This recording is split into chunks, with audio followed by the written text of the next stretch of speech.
Yeah, because there's a lot. They're going to talk about opt-in, opt-out today. So, that, and also the rights of students for leaving the campus to have some medical attention concerning certainly pregnancies. So, but I think it's other things too. Because I don't know the rules too. That's all new to me. My name is Mike Marty. I'm the Executive Director of Instructional Services. So, of course, this is a health-focused area, so it falls under instructional services. We've been very fortunate to partner with Kira Services. They have a grant to provide these kinds of networks throughout California. It's all about the ed code and the facts, so realize there's some perspectives, but it is, the ed code is pretty clear that it's about the facts and not about something. And so they try to do that. There's some, today I think there's going to be some law that's going to be talked about, so that'll be clear, they'll be very, they tend to be always very clear on the law. Again, my name is Adriana Rodriguez. This is Ruth Dodson. I work out of our San Bernardino office, so always in the area and available to chat. Okay, so I guess let's get started. Regardless of how old the student is, they can walk into a doctor's office and consent to these services without parental consent. Those services are pregnancy and prenatal care, contraception and emergency contraception, abortion, and so for these, there's no parental notification.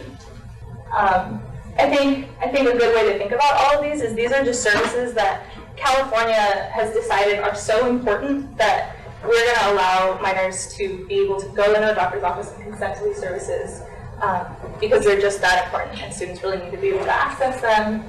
And they're very sensitive in terms of a lot of times students don't want to talk to their parents or guardians about these kinds of issues. But it's those who can't, right, who are in dangerous situations, who are going to have their college tuition taken away, who are maybe experiencing abuse at home, right, that need to have that barrier cleared for them. If a 16-year-old is having sex with another 16-year-old, which we all know happens, right? Technically, both of those people can be prosecuted under California law because there's no Romeo and Juliet exception. But whether you are bound to then report those things that are technically crimes is actually usually a no. So it's a little complicated. Young people have the right to leave school to seek confidential medical services without the consent or notification of their parents or guardians. And I think the key thing to remember here is that when you're thinking about confidential medical release, the right belongs to the young person. So it doesn't belong to the parent, it doesn't belong to the school. The right lies with the young person. The most important piece of this is that schools cannot share this information with parents or guardians. Also, no parent calls. So a teacher or the attendance office can't call home and say so-and-so was out at the doctor's office receiving X. Did you know about this? Cannot do that. Are there any questions on this piece? I know this piece often, yeah. Yeah, there is. Yes. So are they considered absent? So I think, and Ruth will correct me if I'm wrong, I think it qualifies as like an excused absence, the same way that if a parent... Well, because once you're absent, they call, automatically. Right, so I think, again, Ruth will chime in if I'm incorrect, but I think what needs to happen then is the school must develop a policy so that doesn't happen. When it comes to online attendance tracking, it's a little trickier because schools, as everyone in this room knows, have to report attendance, right? The business, because attendance is financial. Yeah, if you say medical, that's actually a violation of the student's privacy rights. If you say unexcused absence and penalize them, that's a violation of the law. So what the heck are you supposed to do? Some districts do things like they'll say, oh, the student was with an administrator at this time, and that administrator, they won't answer further questions. It's a little tricky though, which is why it's kind of more of an art than a science, and there are a few different ways to do it, right? It can't say the student was in class just like every other day, right? Because that's not true to the law for reimbursement reasons, which is why we think kind of the best option is something that is amorphous, doesn't disclose that that person was off campus having a medical appointment, but saying it's an excused absence does not directly violate the law. But it's still attendance tracking. It is. So this is you need to contend with the online attendance tracking. So we have gender identity, which is a spectrum. Somebody can feel that they are male, a man, a boy, or also other genders. And so I think the important thing to note here is that gender, I would say gender is a social construct, but what is easiest is that gender is not a binary, right? We don't have like male, female, full stop. There are people who identify as non-binary. There are people who identify as genderqueer. There are a bunch of genders. Not only are gender identity and gender expression non-binary, but really kind of quote-unquote biological sex is not binary either, right?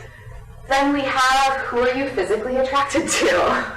Also can be a spectrum, right? Is anyone familiar with Kinsey, the Kinsey scale? There's you know, kind of straight and queer and then like everything in between. So you can be physically attracted to women, men, folks of other genders. And then emotional attraction is also separate from physical attraction. So this is just all to show that it is a kind of complex, rich world of identities that we are talking about when we say LGBTQ. So we have two-spirit, bigender, male to female, female to male, transsexuals, even though that term is typically been phased out because it was kind of medicalized and stigmatized, but you still might hear it. Masculine women, feminine men, androgynous persons, transvestite, third gender, drag, cross-dressers, genderqueers, intergender, agendered. Again, another kind of complicated umbrella. Trans does not mean one particular thing. LGBTQ inclusivity and CHIA opt-out.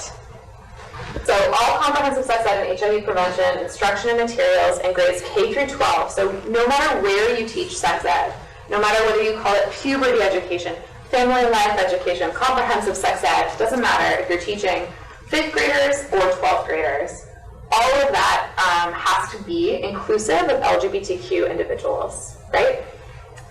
So this is not a content requirement, it's more of a tone requirement. Instruction must affirmatively recognize that people have different sexual orientations and must be inclusive of same-sex relationships. We already covered this. And instruction has to teach students about gender, gender expression, gender identity, and exploring the harm of negative gender stereotypes. It is not only bias-free, but it is affirmatively inclusive of those folks and relationships. Schools may not facilitate a selective opt-out just of the queer stuff, just of the LGBTQ stuff in sexual health education. We've heard a lot of parents, unfortunately, who say, I really want my kid to learn sex ed, it's important, however, none of the gay stuff. They can't do that. So schools may not facilitate the selective opt-out of lessons that are focused on LGBTQ content by parents or guardians whose students are otherwise in the classroom for other sex ed instruction. Practically, it should be impossible, because the idea with CHIA is that LGBTQ people and relationships are interwoven into the entire curriculum, right? It's not like on day 3 you learn about queer people and everything else is straight people. That's not how it works, right? And so opting out just of the LGBTQ stuff is illegal and should be also impossible.